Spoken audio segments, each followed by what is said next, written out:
so many systems are broken. If you as a community don't sort that out yourselves, it ain't gonna happen. We want decentralized, biodiverse, culturally diverse, economically diverse, flourishing society. This movement is about creating a more beautiful reality for everyone. To be truly ecological, the economy has to be localized.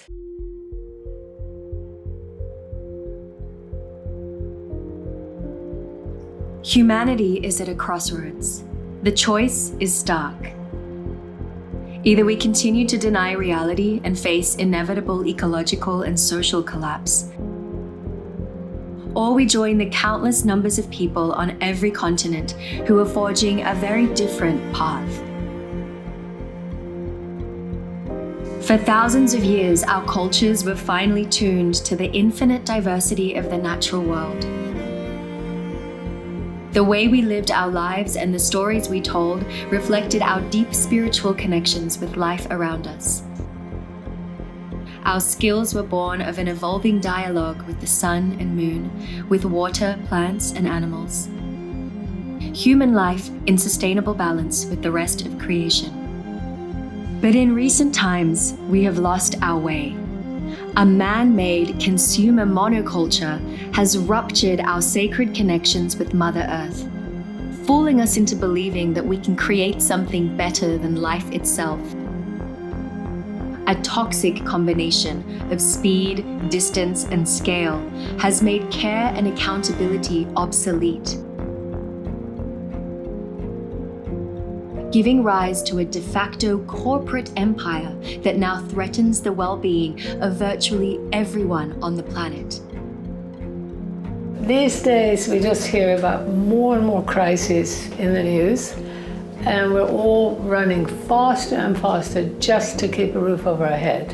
It's really easy to feel overwhelmed and hopeless. There's actually a huge cultural turning going on that is so positive, but we don't get to hear about it. When we step back to look at our economic system, it becomes clear that it's the main cause of increasing poverty worldwide, increasing pollution, increasing breakdown of every kind, polarization, anger, violence, and even war.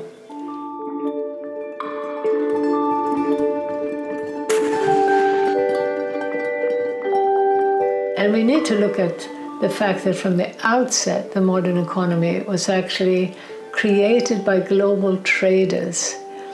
And they started extracting wealth by driving people away from the land and away from producing things for their own needs to producing for the traders. We're at a remarkable time in history right now. There's no question about it. We're standing on the precipice. And the precipice is one that's caused by people like me when I was an economist. I was chief economist, but really as an economic hitman. And my job was to convince countries with resources our corporations coveted to basically turn those resources over to us. And we did this through debt, we did this through loans, we did this through building infrastructure.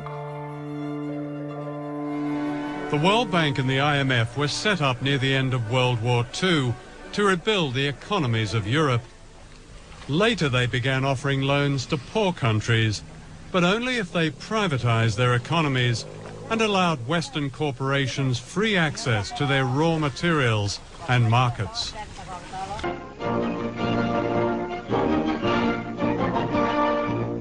At Bretton Woods, New Hampshire, delegates from 44 allied and associate countries arrived for the opening of the United Nations Monetary and Financial Conference. Since the Second World War, the grip of the global financial institutions has only intensified. In the name of free trade, governments on both left and right have handed over more and more wealth and power to multinational banks and corporations. They have promoted the concept of a free and fair market, while actually using taxes, subsidies, and regulations to favor global monopolies. in the process destroying the rich fabric of smaller, place-based economies all around the world. We were a kind of champion of Westernization, Americanization, and globalization. What we are experiencing now is not just an ecological disaster, but it's a cultural disaster. Life is becoming harder and harder. The gap between the rich and poor, widening. And poverty is really increasing rapidly. One of the big lies about why growth is necessary is that people will tell you that you need growth for poverty alleviation. The way that growth operates, it's operated in tandem with a real negative redistribution of wealth and income. So the benefits of growth, the wealth from growth, has been captured by an ever smaller minority of people, and ever larger amounts of the population are having to live with the damaging consequences of growth. If you and I have our car stolen, we have to buy a new car, it's good for GDP. If the water is so polluted, we have to buy it in bottles, great for GDP. If we get cancer, great for GDP. If we plant a garden and eat healthy food and stay healthy, that's bad for GDP.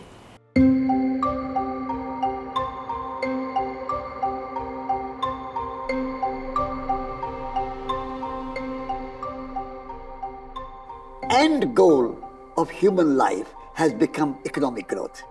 And economic growth means more production, more consumption. So nature has become a resource for the economy. The path of limitless power and profits began with colonialism. And today, there's only one future on that path. That future is extinction. That future is collapse of the Earth systems, collapse of societies, collapse of relationships. A huge problem are our free trade agreements. So let's say it costs $10 to produce a bushel of corn in the United States, and the small farmer in Guatemala can do it for $5. But so the small farmer has to sell it for $6 to make any profit, and the American corporation is making it for $10, but getting a subsidy of $6, so they can sell it for $5 and still make $1 profit in Guatemala. And so the Guatemalan farmer can't compete, even though he's producing it much cheaper, because the United States has subsidies which are allowed under these free trade agreements. Tariffs are not allowed. So Guatemala can't impose tariffs, and they're not a wealthy enough country to subsidize their farmers. So the poor farmer, the campesino, the small farmer, goes out of business. And what does he do? He has a couple of choices. He can go to work for a big American sweatshop, or migrate to the United States. And it's not just the small farmer. If the small farmer goes out of business, the local markets go out of business, the local shops go out of business, everything that supports the farmer and everything that he sells to, it's a spiraling thing. Spain is the main producer of oranges in the world. And last year, in Spain, we consume more oranges coming from South Africa. Spanish oranges are coming to the UK, are going to Germany, are going to Norway, and South African oranges are coming to Spain. This is not a consequence of any natural law. This is a consequence of all the international global policies, trade agreements. It's a nonsense, because if we try to stop climate change, if we try to get equality, this is something that shouldn't happen. Today, the ingredients in an average meal travel 1,500 miles from farm to plate. In fact, nearly everything we consume traverses the world.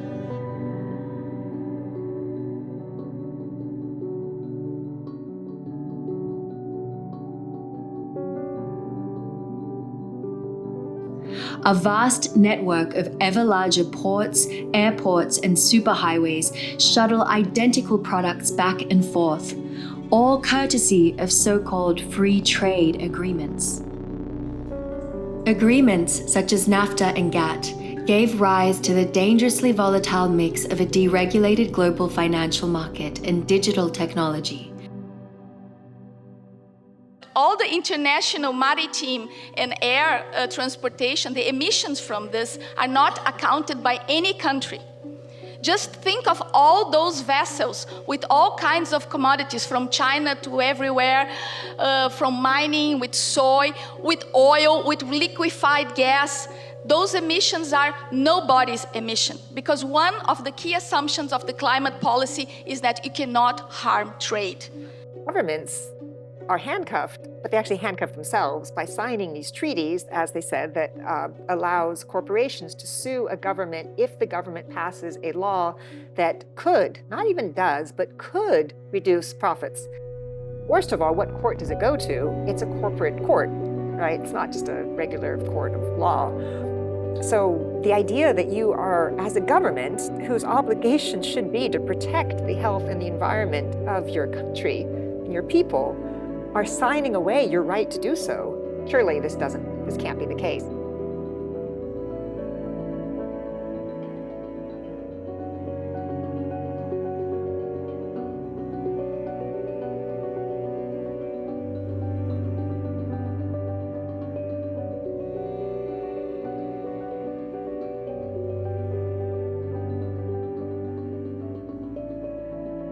What happens with global trade is that often that best agricultural resource is being used to produce luxury commodity crops to feed other spaces.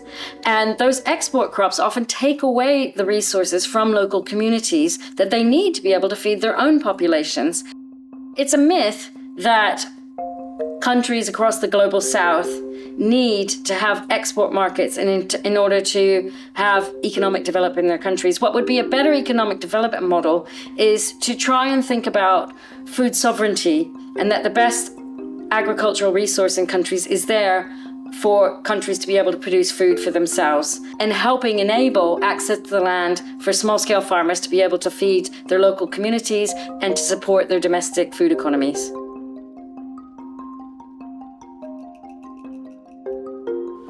And in Africa, we have stood up with our 2 feet to defend our food systems, which we believe is right now is under threat by the green revolution in Africa, which is being driven by the corporates, which actually do not feed the majority of us.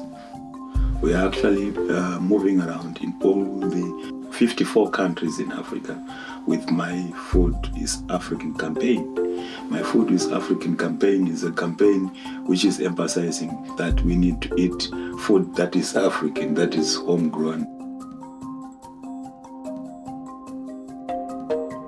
Globalization ruined diversity in our food and ruined diversity of our culture, ruined diversity of thinking. It ruined everything. So now people, the whole country, think the same way and do the same thing. That means work hard to make money. Don't care about themselves. Don't care about nature. Don't care about family. Don't care about anything. Money is number one. Because of the concentration of power and wealth in global corporations, essentially, virtually every avenue of knowledge has been colonized. So that's from schools to universities, it's of course in the media, and it's even in mainstream science. So what we're seeing there is a narrative that ultimately supports profit for the few, not humanity or life itself.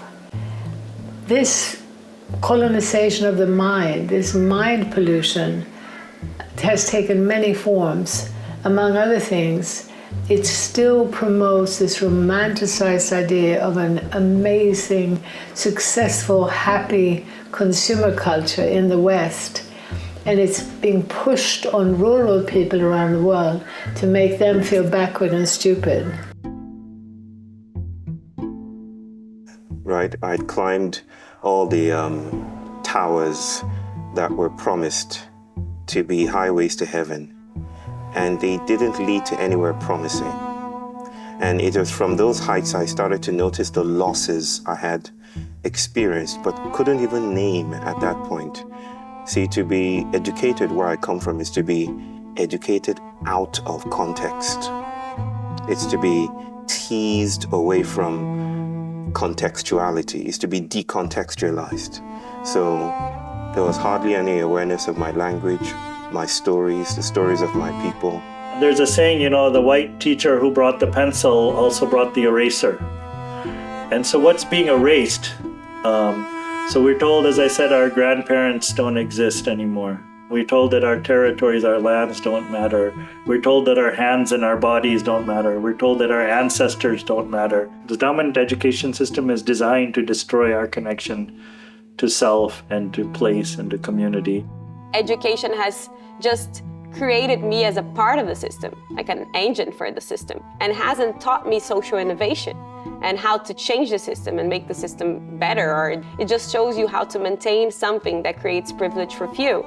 I think we are waking up when we start working and we see that our work is not making any difference in the world. Like if I was working in marketing and creating an advertisement for big companies, and I was like, why am I doing that? Why am I using my life to make more money for people who are already billionaires? We are dehumanized, basically, without knowing it, without seeing it, because it is the way we grow up.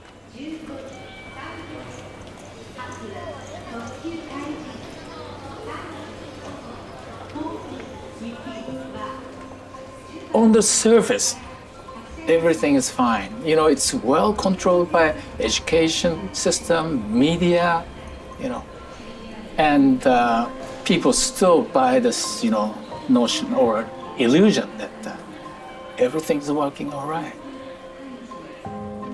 As the cost of living increases, our interactions have become increasingly brief and transactional, and we're encouraged to seek belonging through consumerism, stuffing a void in ourselves instead of addressing our spiritual need for connection to others and to nature. Meanwhile, the world of social media is becoming our new reality, an anonymous place of ruthless competition, division, and alienation. We're being pitched one against another artificially, partly by the system of capitalism, which is all about competition, and partly by social media, which thrives on polarization. But there is a massive increase in mental illness. Very few people feel grounded and happy with their lives now. And this is not surprising, because there are three things that give meaning and fulfillment to human life, above all.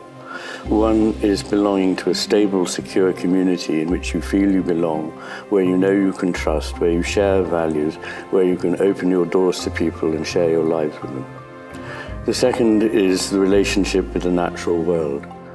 And I think the third one is the relationship with the divine.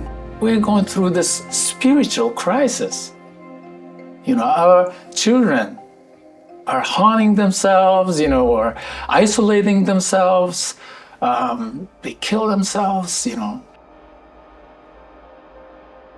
In my world, this pandemic of depression and increasing suicide rates among young people globally is almost like an expected outcome of the global economy and the fragmentation that we're experiencing within psychiatry and within mental health.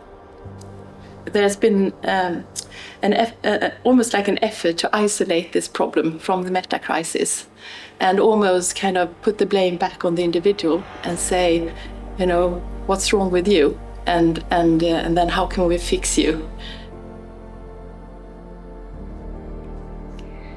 We are told that our struggles are solely our own, that we are individually responsible not only for our own problems, but also for the problems of the world.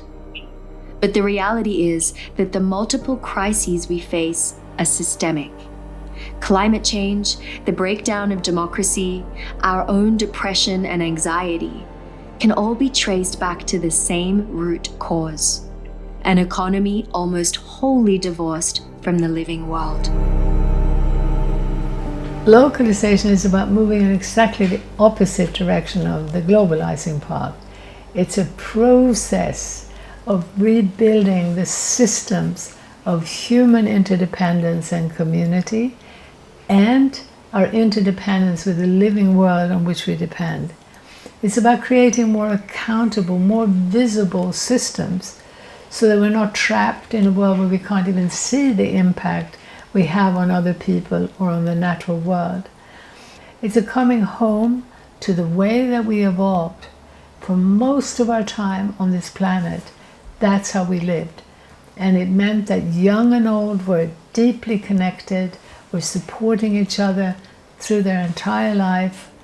It meant that we knew that we belonged, we knew who we were, because our identities were shaped by those relationships. In the absolute heart of darkness of this crisis of meaning that defines our civilization, there is a different path that is starting to emerge. And that's why I think that even though consumerism seems to have us in such a tight grip, actually that grip may be a lot more fragile than it seems. What if we could turn to our neighborhoods? What if we could have and develop and cultivate intelligences that are immediate and intimate? What if we didn't have to depend on Coca-Cola or some other giant corporate formation in order to have bread or to have drink or to make merry or to meet ourselves for the first time?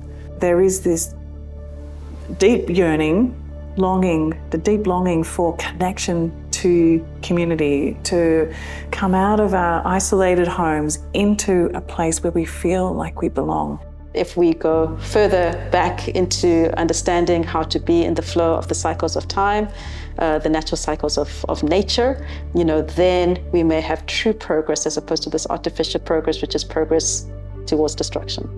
If enough of us actually feel into these values we're talking about of deep connectedness, and in addition to really orienting our own lives towards doing what we know is needed, like locally and together and in our communities, also making bridges, looking at what others are doing around us and amplifying the work of others. So as a coherent, cohesive global network of change, we might develop enough power to make that transformation happen in time. Well, I mean, what is localization really about?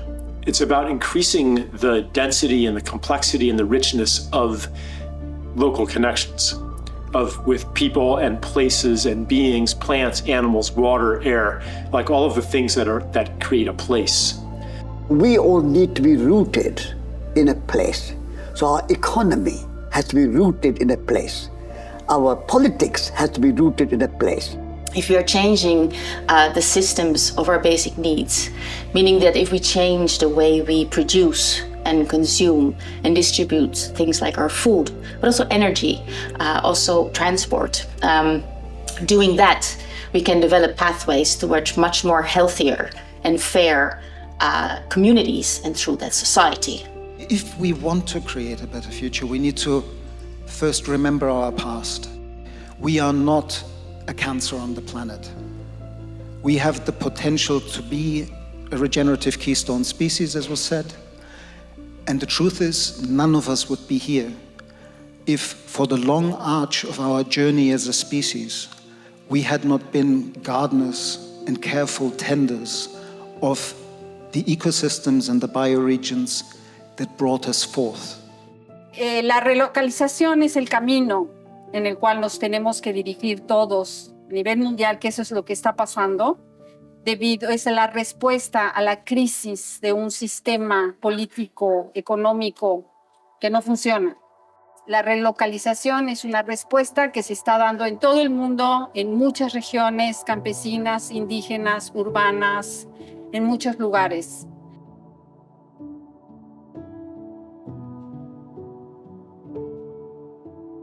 Localization isn't about withdrawing from the world or only being concerned about our own needs. On the contrary, it's about genuine democracy, prosperity and well-being for the entire global population.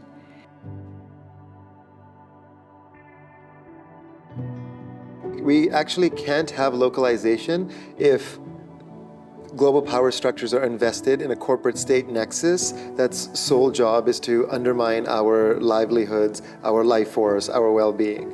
And so we have to organize to change global polity, global superstructures, and we have to live the lives that matter to us in ways that are in symbiosis with the living world in a place-based way. We need welcoming communities. We need responsive relationships and mentors throughout our lives.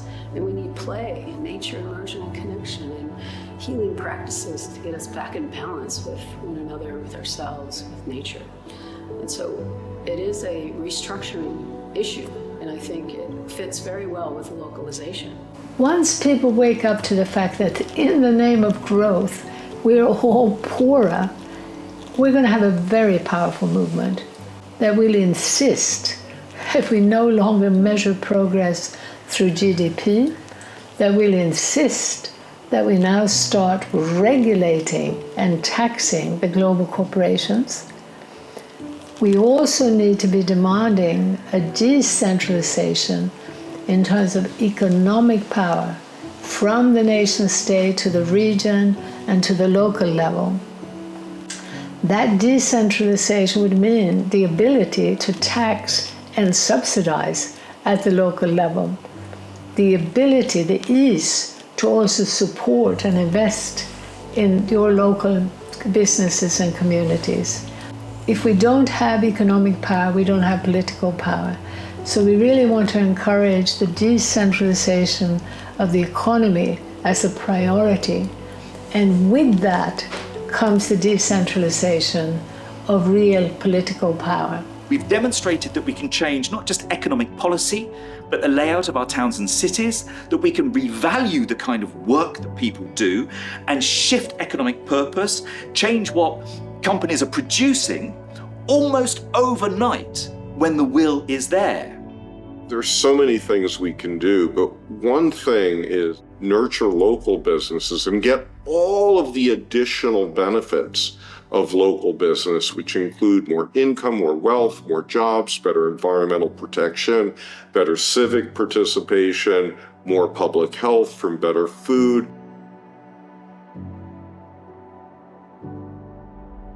Wherever you go, it can be in a small city, little town, village, big neighborhood, everywhere you can find alternatives happening. Or it can be something small, it can be something bigger, but there's always people trying to transform the place where they live. For me, that's something powerful. That's something that often when you are in your own little project, you feel lonely, you feel alone. And I think it's very important to understand that we are many. There is so much happening. Everywhere you go, there is so much happening. You never read those stories in the papers, you never see them on TV, but they're all out there. We need to start modeling the changes that we need to see at the community scale, at the local level. We need to be looking at local economies as the foundation for this, making those economies more diverse, more resilient, and increasing community ownership and democracy.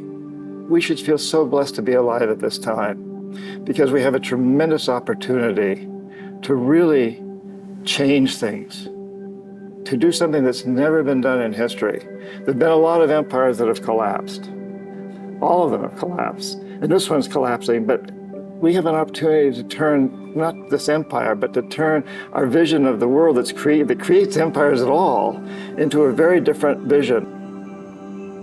We have to now commit ourselves, no matter who we are, across our diversities, across the world, to another future. People say, well, what can I do? I feel so helpless. Here am I, this small person, and there's this vast earth, and then there's an infinitely vaster cosmos, which means that none of this means anything. In fact, if you see with a different eye, you see not only that it does very much mean something and that we're connected to it, but also that our role is not so insignificant. We still have a lot of wealth, real wealth, is still existing in us. And I think that's what the localization movement is trying to remind us of, is we're not poor, backwards, stupid, alone like the dominant system would like us to think we are. We still have a lot of power. We humans need to be mirrored, and we need to have other people who live by example, who can provide this experience. And that's why this localization movement is so extremely important at this time point, especially to provide, living examples of places and ways of being that will make our deep memory kind of, whoa, I remember now who I am. We're trying to listen and hear, differently, and hear into the corners that we've not been able to, in order to figure out, ways of creating a future that is repaired from the destructions of modernity. We can all do something in our own way to create more local power, more local economy, and have fun doing it. I think we're going to see some quite big economic alignments, realignments. I think we're going to see a lot of re-energized local political networks and political action. And we're particularly seeing that with local assemblies and, people who would never have considered activism suddenly getting involved across the UK in this country's experience anyway. The idea that the world is still yet to come, that colonization hasn't stabilized or frozen everything into stable categories, that the world is open and emergent and poetic and promiscuous. That is the most hopeful thing. Through community initiatives and deeper dialogue globally, a movement is emerging that has the potential to shape the future we want. One in which business and technology serve the needs of the many, rather than the profits of the few.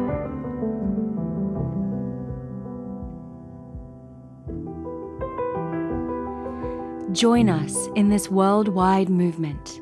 Together we can turn the tide away from the destruction of ourselves and the planet and return home to Earth, to a local future.